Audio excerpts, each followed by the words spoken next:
आज शहर में उस वक्त खौफ और सनसनी का माहौल बन गया जब आजम रोड पर बड़ा बाजार चौराहे पर एक जबरदस्त धमाका हुआ। इस धमाके में एक 60 साल शख्स शदीद तौर पर जख्मी हो गया। ये धमाका आजम रोड पर वाक़े शिवा साइवाइंस के बगल में वाक़े एक बंद दुकान के सामने पेश आया। धमाके की नौयत का अब तक कोई अंदाजा नहीं किया जा सका। धमाके में शदीद तौर पर जख्मी होने वाले शख्स का नाम कुंडा शंकर गौड़ बताया गया है। धमाके से इसका एक पैर अलग हो गया और हाथ भी शदीद तौर पर जख्मी हो चुका है, जबकि इसकी एक आंख भी जाया हो गई है। बताया गया है कि ये शख्स कचरा चुनने वाला था और पुरानी अशिया की तलाश में वो इधर उधर सामान को देख रहा था। उसको एक थैली नजर आई जिसमें मौजूद एक डब्बे में उसने कुछ तलाश करने की कोशिश की, जिसके दौरान ये डब्बा धमाके से बस्ट हो गया और ये शख्स इसकी जद में आकर जख्मी हो गया। धमाके की शिद्दत से दुकान के आगे बनाया गया शेड टूटकर नीचे गिर गया और सामान भी बिखर गया। धमाके की आवाज सुनते ही आवाम की बहुत बड़ी तादाद वहां पर जमा हो गई और पुलिस को इत्तला दी गई। पुलिस ने पहले जख्मी को सरकारी दवाखाना निजामाबाद मुंतकिल किया और फिर इस धमाके की तहकीकात में मसरूफ है। पुलिस के आला हुकाम भी सरगर्म हो चुके हैं, लेकिन अभी तक कोई भी मालूमात पुलिस ने फराहम नहीं की।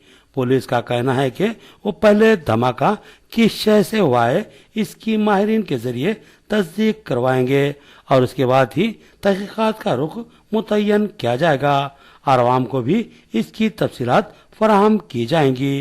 ताहाल पुलिस कुछ भी कहने से कासिर है।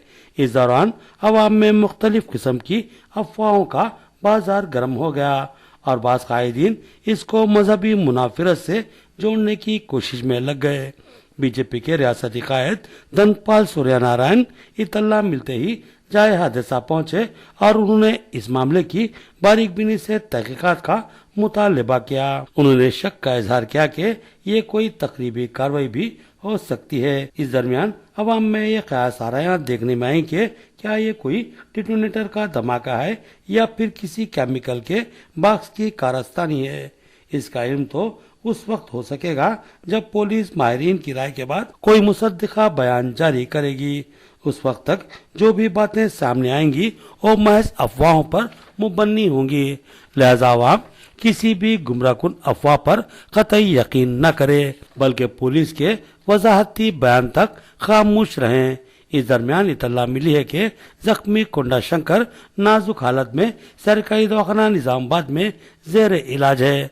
हम इसकी वीडियो को दिखाने से कासिर हैं, लिहाजा माजरत चाहते हैं क्योंकि कमजोर दिल अहबाब इसको बर्दाश्त नहीं कर पाएंगे।